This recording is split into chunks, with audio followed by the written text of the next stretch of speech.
Pusat Kuarantin dan Rawatan COVID-19 PKRC bersepadu Taman Expo Pertanian Malaysia Serdang MIPS Selangor. Pusat ini dibuka pada April tahun 2020 ketika negara dilanda COVID-19 gelombang pertama bagi merawat pesakit berisiko rendah bukan warga negara. Ia kemudian ditutup pada Julai tahun yang sama selepas Malaysia dilihat berjaya melandaikan wabak maut itu. Namun, pusat kuarantin ini beroperasi semula sejak Disember lepas dengan penambahan pesakit warga negara apabila pandemik itu kembali mengganas.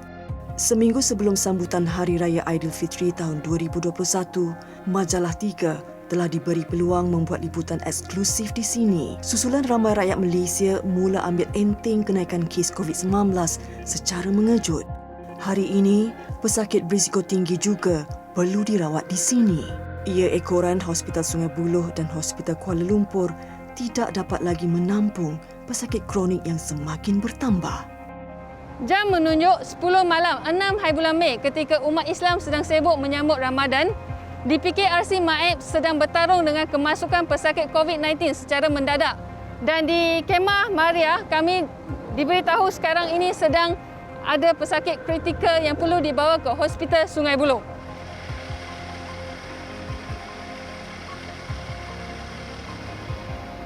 Jam 1 pagi, MIPS Resuscitation and Isolation Area atau lebih dikenali sebagai Maria. Ward kecemasan sementara yang mempunyai 4 katil ini kini penuh dengan pesakit kritikal dengan kebanyakan bergejala radang paru-paru dan memerlukan oksigen, terutama mereka yang telah berusia. Disebabkan tidak mempunyai kapasiti katil yang mencukupi, ada pesakit terpaksa duduk di kerusi menerima rawatan. Ini adalah suasana Kemah Maria yang saya sebut tadi. Ia adalah untuk pesakit kategori 4 yang semakin serius. Mereka akan distabilkan di sini dan akan dibawa ke Hospital Sungai Buloh untuk menerima rawatan selanjutnya. Sebab di sini tidak mempunyai kemudahan yang cukup untuk menampung dan merawat pesakit kategori 4.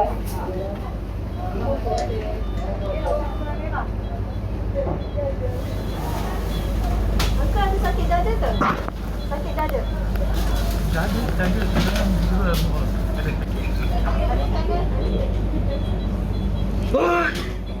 Para petugas kelihatan tidak menang tangan memberi bantuan perubatan. Setelah berjaya menstabilkan 9 orang pesakit, mereka kemudiannya dibawa ke Hospital Sungai Buloh dengan menggunakan bas yang lengkap bekalan oksigen. Ini bagi membolehkan mereka mendapatkan rawatan susulan. Namun, di luar Kemah Maria, masih ramai lagi pesakit yang menunggu.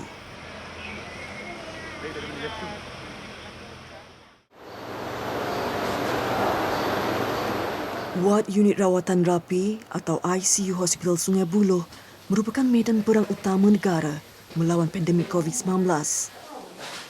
Kru Majalah 3 turut baru-baru ini mendapat kebenaran khas untuk memasuki zon merah yang menempatkan pesakit kritikal wabak ini.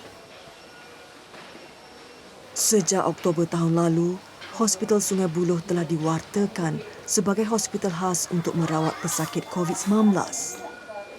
Unit rawatan rapi ini diklasifikasikan sebagai zon merah lantaran risiko jangkitan bawaan udara virus SARS-CoV-2 daripada mereka yang menerima rawatan.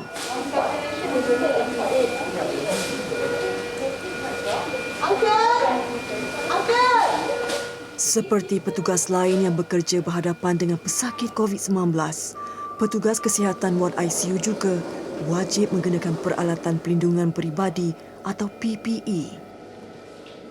Walaupun kurang selesa, mereka harus akur bagi melindungi diri daripada terkena jangkitan wabak ini. 24 jam sehari, 365 hari setahun. Itu waktu bekerja petugas kesihatan di unit rawatan rapi Hospital Sungai Buloh ini sejak lebih setahun lalu lantaran pandemik COVID-19. Kalau anda dapat lihat, katil-katil di sini hampir dipenuhi. Ini kerana kes COVID-19 semakin meningkat naik sejak akhir-akhir ini. Saya yang baru sejam dalam pakaian pelindungan ini boleh rasa letih, lesu kita berpeluh. Saya tidak dapat bayangkan bagaimana petugas-petugas kesihatan di sini dapat istiqamah dalam menjalankan tanggungjawab yang diamanahkan kepada mereka. Petugas kesihatan ward ICU ini dibahagikan kepada 3 shift. Shift pertama dari jam 7 pagi hingga 2 petang. Shift kedua bermula jam 2 petang sehingga 9 malam. Manakala shift malam dari jam 9 sehingga jam 7 pagi keesokannya. Pembahagian shift ini penting bagi membantu mengoptimumkan pengurusan serta penjagaan pesakit yang memerlukan rawatan rapi di keadaan mereka yang kritikal. Hospital Sungai Buloh telah menyediakan seramai 2,500 petugas kesihatan untuk bekerja untuk merawat pesakit COVID-19. Untuk khas untuk ward ICU, kita ada 80 petugas kesihatan, iaitu termasuk doktor dan pakar anestesia. Dr. Eng Kar Seng, seorang pakar rawatan rapi dan anestesiologis Kementerian Kesihatan Malaysia. Berusia 39 tahun, dia asalnya bertugas di Hospital Kuala Lumpur sebelum dipinjamkan ke hospital ini sejak lebih setahun lalu untuk membantu warga kerja ward ICU merawat pesakit COVID-19. Sebagai seorang doktor pakar, menjadi rutin harian Dr. Eng untuk memeriksa tanda vital setiap pesakit bagi memantau keadaan mereka. Pemantauan berkala ini penting untuk memastikan setiap rawatan dan ubat yang diberikan berkesan dalam proses penyembuhan gejala kronik dialami pesakit. Setiap pesakit ICU datang dengan morbiditi berbeza, bergantung kepada sejarah penyakit kronik dihadapi mereka. Bila pesakit datang ke ICU, mereka biasanya adalah pesakit yang tenat dan memerlukan sokongan organ dan juga sokongan bantuan pernafasan. Kita tahu khasnya COVID, mereka boleh mengakibatkan pelbagai organ tergendala dan sebagainya seperti otak, buah pinggang, hati dan khususnya kepada paru-paru. So apa yang kita buat di ICU ialah satu rawatan komprehensif di mana pesakit memerlukan pemantauan yang sepanjang masa dan lebih rapi kerana keadaan mereka boleh jadi teruk pada bila-bila masa. So kita perlu menstabilkan mereka. Selain itu, kita pun buat dialisis kepada pesakit yang memerlukan bila buah pinggang rosak dan juga ada pun pesakit yang datang ke ICU yang masalah serangan jantung ataupun masalah yang memerlukan pembedahan serius yang mereka untuk datang untuk membuat pemantauan yang rapi untuk stabilisation.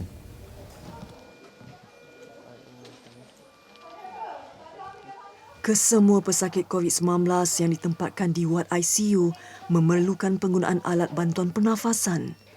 Ini kerana radang paru-paru antara simptom yang dialami pesakit kritikal di sini. Ia merosakkan sel dan tisu yang menghuni kantung udara paru-paru pesakit. Penggunaan mesin ultrabunyi dengan teknologi terkini membantu Dr. Eng mengenal pasti keadaan sebenar organ dalaman pesakit.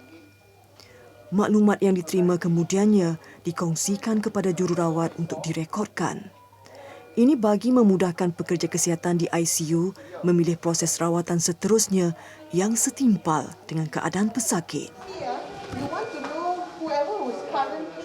Kerangka kerja ini sebuah wadah proaktif yang berubah seiring dengan penambahan ilmu petugas ICU mengenai wabak COVID-19 sejak setahun lalu.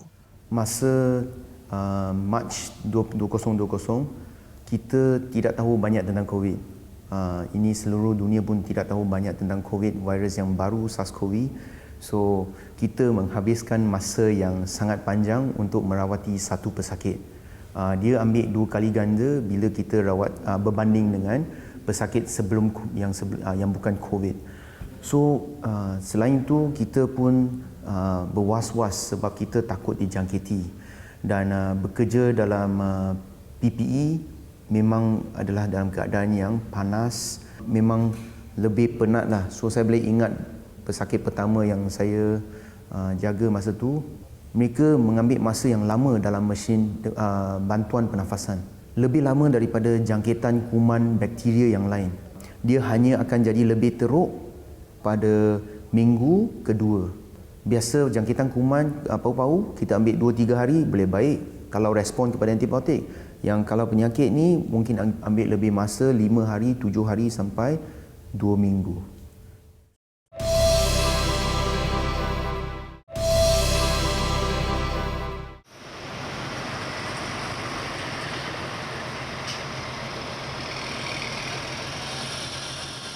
Taman Expo Pertanian Malaysia Serdang, MIPS Selangor. Ketika rakyat Malaysia lena dibuai mimpi, Pusat Kuarantin dan Rawatan COVID-19 PKRC Bersepadu 2.0 menerima kemasukan ratusan pesakit COVID-19. Pesakit ini bukan sahaja dari kawasan Lembah Kelang, malah ada antara mereka tiba dari Negeri Sembilan dan Melaka. So apabila pesakit dibawa ke sini, mereka akan dibawa ke salah satu hall kita, iaitu hall B tadi. Di dalam hall B tersebut ada tempat yang ruangan yang kita namakan MIPS staging area. Di tempat tersebut apa yang kita buat ialah kita categoriskan pesakit. Sama dia fall into kategori 1, 2, 3 ataupun 4. Right? So selepas itu mereka akan didistributekan ke hall masing-masing lah. Ada hall untuk Malaysian, ada hall yang untuk foreigner, dan di dalam hall tersebut sendiri ada ruangan yang untuk kategori 3, ada yang ruangan untuk kategori 1 dan 2. Itu memang kita asingkan. Yang mana kategori 3, kita akan tempatkan pesakit semua di hadapan kita. Macam ini, kita akan tempatkan betul-betul di hadapan. Untuk kita pemantauan yang lebih rapi lah. Right? Dan kalau di staging area tadi, kita dapati pesakit tersebut ada di dalam kategori 4, kita akan terus bawa mereka ke negative pressure tent tadi untuk kita stabilisekan dan kita bawa ke Hospital Sungai Buloh. So, perkara tersebut akan berulang-ulang memang sampai ke pagi lah. Operasi ni akan sampai ke pagi. So sekarang ni macam sekarang admission pun dah meningkat tinggi kan, 800 lebih. So daripada segi saringan mereka, so biasanya it ends up sampai pukul berakhir 2-3 pagi lah macam tu. Para petugas perubatan di sini akan memantau dan memberi rawatan kepada pesakit mengikut tahap gejala dihidapi. Kategori 1, tidak bergejala. Kedua, bergejala sedikit seperti batuk dan demam. Ketiga, radang paru-paru. Keempat, radang paru-paru dan memerlukan bantuan pernafasan. Kelima, berada dalam keadaan nazak yang memerlukan mereka berada di wad ICU.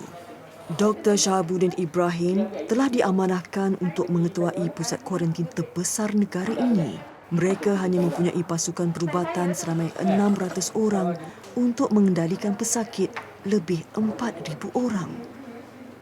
So macam sekarang on average around 600 to 800, 600 hingga 800 pesakit yang akan masuk sehari. Dan kita juga pernah mencecah sehingga 1,900 kemasukan sehari, pesakit sehari. So perkara-perkara ini mungkin masyarakat di luar tu tak tahu. Yang mana masyarakat di luar hanya melihat angka saja, tanpa melihat segala proses penjagaan yang berlaku di belakang ni. Semakin ramai pesakit, semakin banyak juga ragam yang perlu dilayan. Ada pesakit yang berpuas hati menerima rawatan di sini.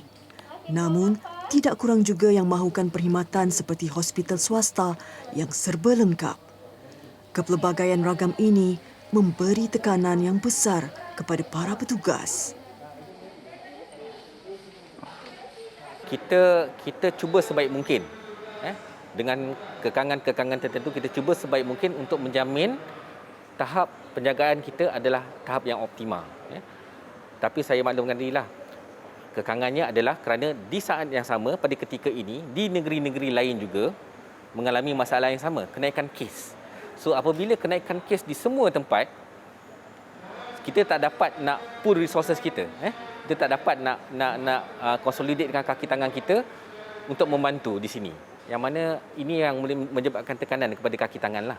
Kerana peningkatan kes menyebabkan peningkatan beban kerja, dan ini yang menyebabkan peningkatan stres di kalangan kaki tangan. Biarpun begitu, walau apa jua keadaan, para doktor, jururawat dan pembantu perubatan tetap menyarung alat pelindungan diri, melayan ribuan pesakit dengan sebaik mungkin. Tidak mengira siang atau malam, mengorbankan waktu bersama keluarga tersayang.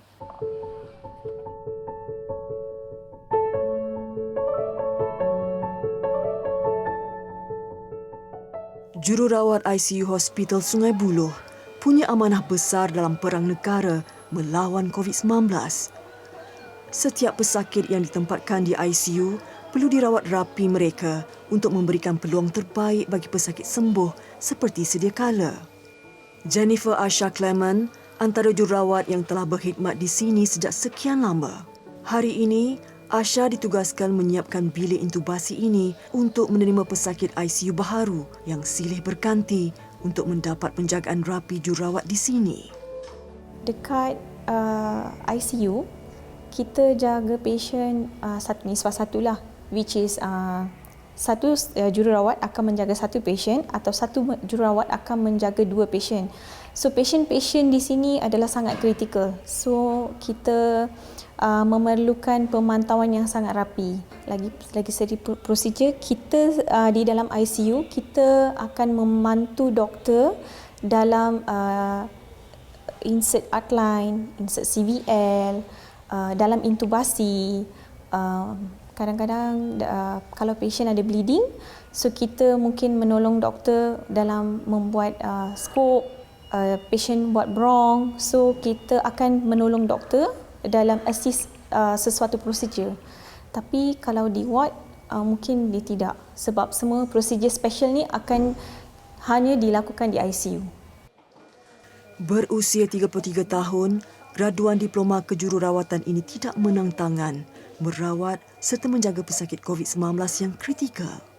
Hari ini sahaja, seramai lebih 450 kes ICU dicatatkan di seluruh negara. Bukan calang-calang cabaran yang terpaksa dihadapi petugas kesihatan ICU seperti Asha. Dulu sebelum COVID, kita pernah mengendali kes metanol, kes heat stroke. So masa tu kekangan staf kita tidak mencukupi kan. So kita still lagi boleh kerja. Walaupun dia penat. Tapi sekarang bezanya COVID sekarang memang kita susah. Penat mungkin disebabkan oleh PPE yang kita pakai. So terlalu lama. Okay. So apa-apa yang prosedur, contohnya prone, lepas tu supine. So ini semua kita memerlukan tenaga yang sangat tinggi. So bila kita memerlukan tenaga yang tinggi dengan pemakaian full PPE ini, kita bernafas dan menyedot karbon dioksida di dalam N95 menyebabkan kita penat. Dia punya perbezaan menjaga pasien COVID ni amat mencabar berbanding daripada pasien ICU sebelum. Sejak 2 minggu lalu, kemasukan kes kritikal ke ICU di seluruh negara meningkat sebanyak 44% berbanding sebelumnya. Sebanyak 22 hospital COVID-19 mencatatkan kadar penggunaan katil ICU melebihi 70%. Malah, ada juga yang sudah mencapai kapasiti 90%. Majoriti kes kritikal ini memerlukan penggunaan ventilator bagi membantu pernafasan pesakit. Proses intubasi dilakukan sebelum seseorang pesakit boleh disambung ke ventilator. Proses ini melibatkan kemasukan tiub endotracheal melalui mulut ke saluran udara sebelum ia disambung ke alat bantuan pernafasan. Penggunaan ventilator mendorong udara ke dalam paru-paru untuk menyampaikan nafas kepada pesakit kritikal. Proses ini lazimnya terkait rapat dengan golongan pesakit yang berada di tahap keempat dan kelima jangkitan COVID-19. Golongan keempat ialah di mana pesakit COVID ada jangkitan paru-paru, ada radang paru-paru yang kita boleh tengok dari X-ray ataupun CT scan, dan mereka telah memerlukan oksigen. Dan bila oksigen, mereka memerlukan sokongan oksigen yang lebih tinggi ataupun mereka memerlukan bantuan pernafasan ataupun ada kegangguan organ yang lain, mereka akan pergi ke jadi golongan kelima dan memerlukan rawatan rapi di ICU. So itulah perbezaan dua tahap ni. Satu jam perjalanan dari Sungai Buloh. Hujan lebat melanda PKRC MIPS, tetapi ia bukan penghalang untuk para petugas kesihatan terus menggalas amanah dengan bantuan belasan agensi kerajaan dalam menerima pesakit COVID-19 ke pusat ini.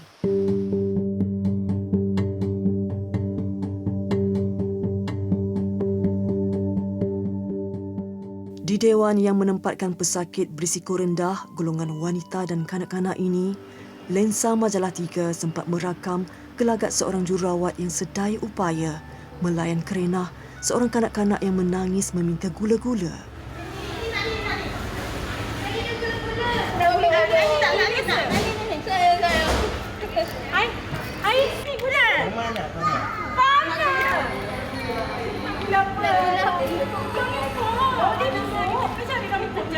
Sebab hall D1 menerima pesakit kanak-kanak seusia paling muda setahun sehingga ke 11 tahun lah. So bila ada kanak-kanak, kita faham ibu tak dapat, walaupun hall D1 ni kita banyak kemudahan dah sebenarnya daripada segi bekalan makanan ataupun stok-stok daripada makanan vending machine, tapi kadang-kadang contoh macam pasien kanak-kanak dia nak gula-gula, so benda tu kita tak dapat nak supply, so kita terpaksa lah sebab kesian dekat ibu juga, ibu yang nak menjaga tu sebab kanak-kanak kita tak boleh kontrol dia, so kita kena cuba penuhilah sama ada kita minta bantuan daripada Jabatan Kebajikan ataupun kita kadang-kadang guna duit sendirilah beli. Siti Aisyah Muhammad antara jururawat yang secara sukarela berkhidmat di sini. Melalui pengalamannya, kebanyakan kanak-kanak yang positif wabak yang boleh mendatangkan maut ini tidak mempunyai gejala dan tetap cegas. Tetapi yang menyedihkan adalah apabila ada antara mereka kehilangan ahli keluarga tersayang dan tidak dapat berjumpa buat kali terakhir. Dekat sini saya rasa paling sedih bila kita ada pesakit mengadu, adiknya berada di hall lain mengadu kehilangan ayah, dan kita terpaksa panggil pesakit di hall kita sebab adiknya di hall lain, kakaknya di sini. Kita panggil, saya kena beritahu kat dia lah. Dia pun tak tahu. Family members dia, ayah dia di Hospital Sungai Buloh positif COVID, meninggal dunia. Pasien terkejut dan saya pun terkejut. Saya sangat bersimpatilah.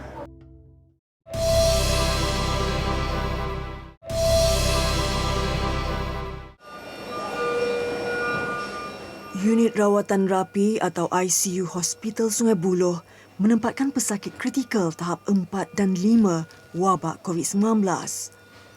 Kebanyakan pesakit terpaksa bergantung harap kepada bantuan alat pernafasan bagi memastikan mereka terus bernyawa. Namun, ada kalanya bantuan yang diterima tidak cukup buat menghalang takdir yang telah tertulis untuk mereka.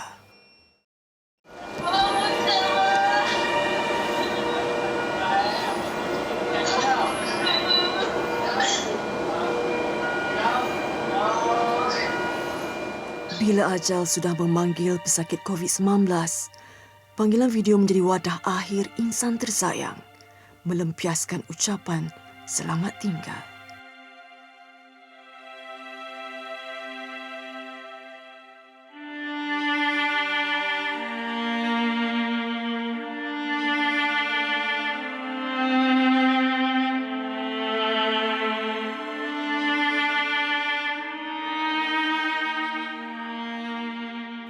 Selepas bertarung nyawa lebih 2 minggu di wad ICU, pesakit tahap 5 ini hari ini menyahut seruan ilahi. Seorang diri tanpa kehadiran ahli keluarga. Virus COVID-19, arwah pesakit ini, dijangkitinya daripada salah seorang anak kesayangan yang tidak menunjukkan sebarang simptom ketika berjumpa. Dengan iringan bacaan suci surah Al-Fatihah, takziah kami ucapkan kepada keluarga arwah. Kita ni manusia biasa. Kita pernah menangis, nak buat macam mana. kitalah orang yang paling last yang memegang tangan diorang. Sedihlah.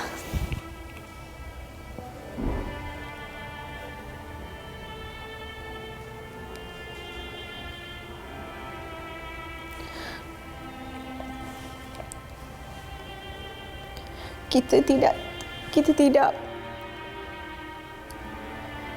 tidak fikir bangsa, agama.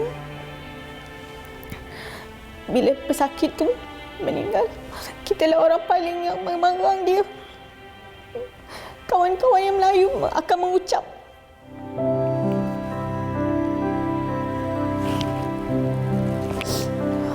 Sorry. Menuju ke tempat persemadian terakhir di muka bumi ini, tiada iringan ahli keluarga tercinta buat pesakit COVID-19. Sehingga hari ini, hampir 1,800 kematian telah direkodkan sejak lebih setahun negara dilanda pandemik COVID-19. Dengan pertambahan kes yang saban hari semakin meningkat, jumlah ini dijangka akan bertambah di masa hadapan. Menjadi tanggungjawab segenap lapisan masyarakat kini untuk menghentikan penularan wabak COVID-19 kerana nyawa menjadi pertaruhan dalam perang ini.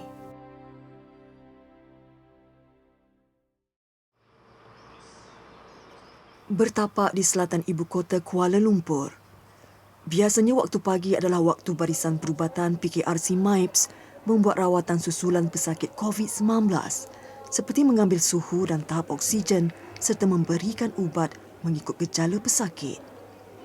Apa yang membimbangkan para petugas di sini adalah permintaan ubatan yang semakin meningkat ekoran pertambahan pesakit. Namun, dengan kemudahan yang disediakan, ia diharap dapat mengurangkan stres yang dihadapi pesakit dan membantu mereka untuk segera sembuh.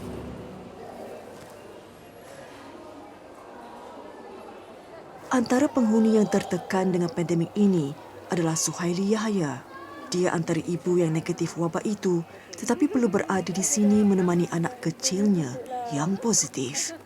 Mula-mula tahu macam mana dapat tahu positif tu, saya pun agak macam down sikit lah kan. Tapi nak buat macam mana, ini penyakit ni semakin menular. Jadi kita pun tak tahu dari mana. Jadi kita terima je lah dengan reda. Kena kuatkan semangat. Siapa yang ada kat sini semuanya kuat semangat saya rasa. Terutama sekali yang ada ibu anak kecil ni. Kalau tak kuat saya rasa mungkin susah lah mungkin. Dia punya tak stabil lah. Dia punya minda tu macam-macam fikir kan. Boleh kadang-kadang stres jugalah kan. Tapi apa pun terima. Ini ujian yang ada Allah bagi kat kita lah. Nur Mahanom Ahmad Subaili pula positif anak beranak. Suaminya kini sedang dirawat di Hospital Sungai Buloh. Biarpun tidak mengetahui punca sebenar jangkitan mereka, berada di pusat kuarantin ini sedikit sebanyak memberikan kesedaran tentang keperluan lebih berjaga-jaga di masa akan datang. Bila kita dah berada di sini, satu kesedaran pada saya, kekallah berada di rumah kalau tak ada apa-apa. Untuk ibu-ibu yang ada anak, ibu ayah, saya tahu musim nak raya, kita pergi mall, kita pergi ni. Tapi kalau saya lah, bila dah berada di sini, saya cakap pakailah apa yang ada. Tak perlulah nak pergi mall, nak cari-cari barang ke apa ke. Online pun banyak kan sekarang. Saya macam bila kita dah kena dan baru kita tahu, itu je saya nak cakap. Pusat kuarantin ini kini mempunyai lebih 1,400 pesakit wanita, lebih 1,500 lelaki dan lebih 200 orang kanak-kanak. Tetapi hari demi hari, jumlah penghuninya semakin meningkat, membuatkan sistem kesihatan negara semakin lumpuh.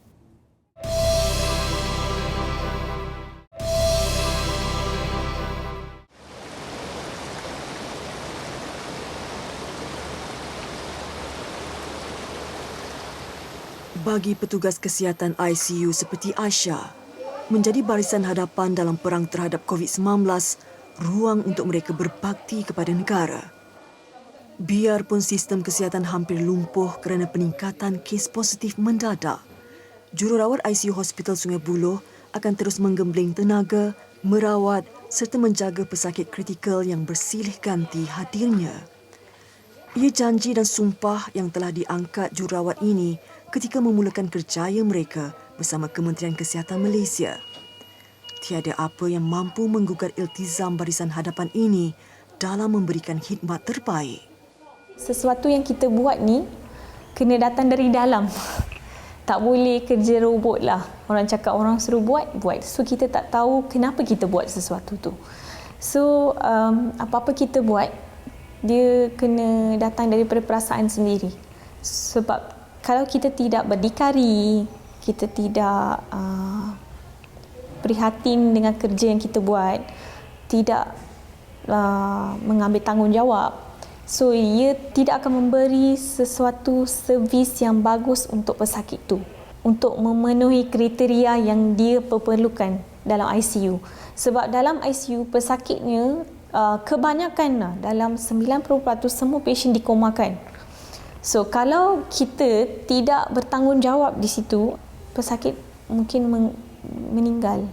Okay? So that's why untuk saya personally saya rasa kalau kita memegang jawatan sebagai seorang jururawat di ICU ni, dia sangat berat. Bukan semua jururawat boleh buat.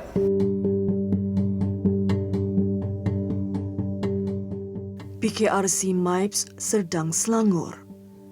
Di kemah MIPS Resuscitation and Isolation Area, Maria, suasana tenang seketika selepas subuh sebelum tengah hari menjelang tiba. Pada kesempatan ini, kru Majalah 3 mendekati seorang pakar perubatan kecemasan yang bertugas di Maria bagi mendengar keluhannya. Dr. Ong Shue Fen kelihatan begitu penat dengan kekurangan rehat. Tetapi seperti petugas kesihatan lain, dia tetap menyarung alat perlindungan diri, pakaian rasminya untuk merawat pesakit di sini. Biasa time Maria sibuk itu ialah selepas tengah hari. Kenapa begitu? Sebab MSA, staging area kita berbuka masa itu. So kita akan ada pesakit yang tak stabil daripada MSA. Selain daripada itu, kita terima juga pesakit-pesakit daripada HO. So pesakit daripada HO yang tidak stabil akan hantar ke Maria. So kebanyakan doktor-doktor start buat round di pagi. So kita akan start pick up pesakit yang tidak stabil atau memerlukan oksigen dalam tengah hari. So biasa Maria start sibuk dalam tengah hari sampai tengah malam. Kadang-kadang boleh perasan juga petugas-petugas kita memang letih, shift yang panjang. Tetapi demi kebaikan pesakit, so kita bekerja sama-sama juga. Dr. Ong dan para barisan hadapan di sini merayu agar rakyat Malaysia bersama-sama sekali lagi memerangi virus yang buat masa ini masih mengganas di seantero dunia.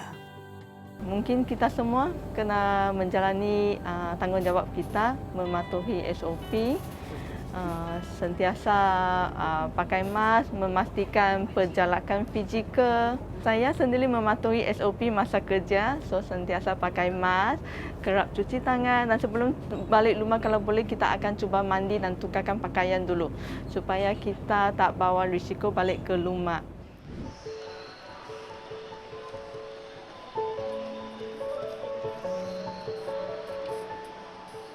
Sejak beroperasi, setakat ini rekod pesakit yang kembali sembuh di pusat kuarantin ini mencecah hampir 80,000 orang. Manakala jumlah katil tersedia adalah hampir 6,000 buah.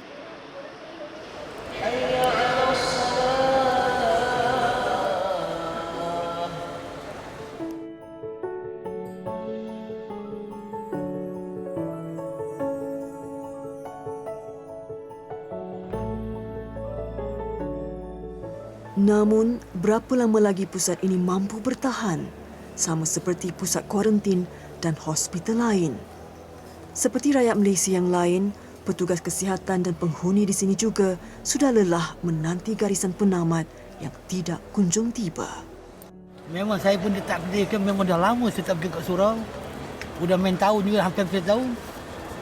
Oleh kerana pada tahun ni, bulan Ramadan ni, untuk menyambut bulan puasa ni, saya pergi. Jadi dia Malangnya, inilah kesan yang saya dapat. Bila dapat berita positif tu, betul kan? Perasaan takut tu.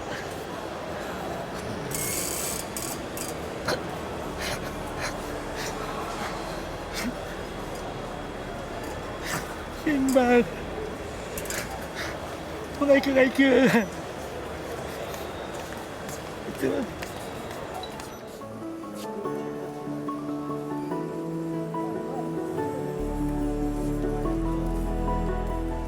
Pengalaman menjadi penghuni PKRC MIPS ini diharap dapat digunakan pesakit di sini untuk menyedarkan handai taulan mereka di luar sana.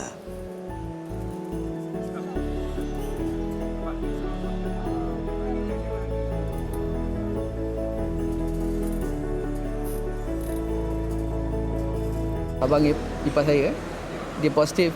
Orang dalam family 8 orang positif. Mungkin the immune system lah yang boleh tahan sikit. Lama-lama saya pun kena juga datang sini. But I'm happy because bila sampai sini terus dibuat scanning, dia check lungs dan sebagainya. Kalau saya duduk kat rumah memang tak dapat lah macam tu.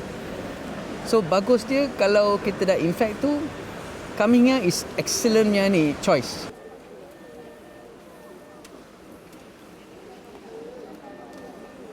Untuk rasa sini doktor jururawat macam mana? Okey sini punya doktor semua okey juga, baik juga. Duduk kat sini semua okey. Baik-baik juga. Jaga kita orang baik-baik.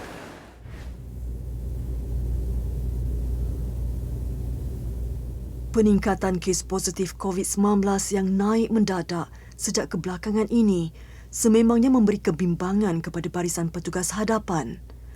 Seperti petugas kesihatan lain, Dr. Eng juga sejak lebih setahun lalu tidak berhenti bekerja bagi membantu inisiatif kerajaan melalui Kementerian Kesihatan Malaysia dalam melawan penularan wabak COVID-19. Walaupun keazaman membantu dan menggunakan kepakarannya tidak pernah luntur, doktor muda ini dan rakan seperjuangannya yang lain juga seorang manusia biasa. Kudrat tulang empat kerat mereka sudah mengecapi batasannya. Kita semua dah burn out dah. Daripada semua doktor di ICU dah burn out. So burn out ialah satu fenomena di mana kita ada keletihan dari segi fizikal dan mental. Kenapa kita boleh jadi macam ni bila saya tanya sendiri? Di mana ada lonjakan kes yang begitu banyak. Dah kali keempat kita kata ombak kali ni, dah kali keempat dan banyak pesakit yang memerlukan bantuan kita tapi tak dapat pula yang rawatan. Kita rasa memang letih dah. Kita belum menang. Barisan hadapan kita masih terhimpit dengan kes positif yang semakin meningkat naik. Biar begitu, tiada ruang untuk kita mengalah kerana bak kata pepatah, bulat air kerana pembetung, bulat manusia kerana muafakat. Kepada semua kaki tangan frontliner, tak kira semua agensi. Terima kasih dan saya amat berbangga di atas pengorbanan yang telah diberikan oleh semua frontliner kita dalam kita sama-sama membasmi dan juga mengatasi masalah pandemik COVID-19 ni. So, pengorbanan ni tak dilakukan oleh seorang. Saya juga ingin nak mengucapkan berbanyak terima kasih kepada semua suami, isteri, kepada frontliner, anak-anak, ibu bapa yang berada di kampung yang tak putus-putus memberikan semangat kepada mereka untuk terus melaksanakan tugas dengan baik. Dan saya yakin pengorbanan kita ni tidak sia-sia dan insya-Allah akan diberikan ganjaran yang sebaiknya oleh Allah Subhanahu Wa Taala.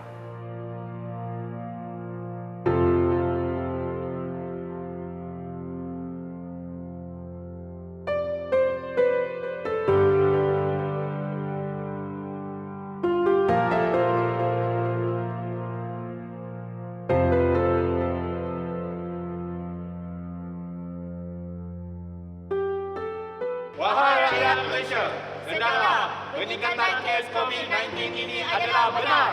Pastikan anda di luar sana, jika tiada keperluan, duduk di rumah, patuhi segala SOP. Bangunlah rakyat Malaysia, bersama-sama kami memerangi COVID-19. kita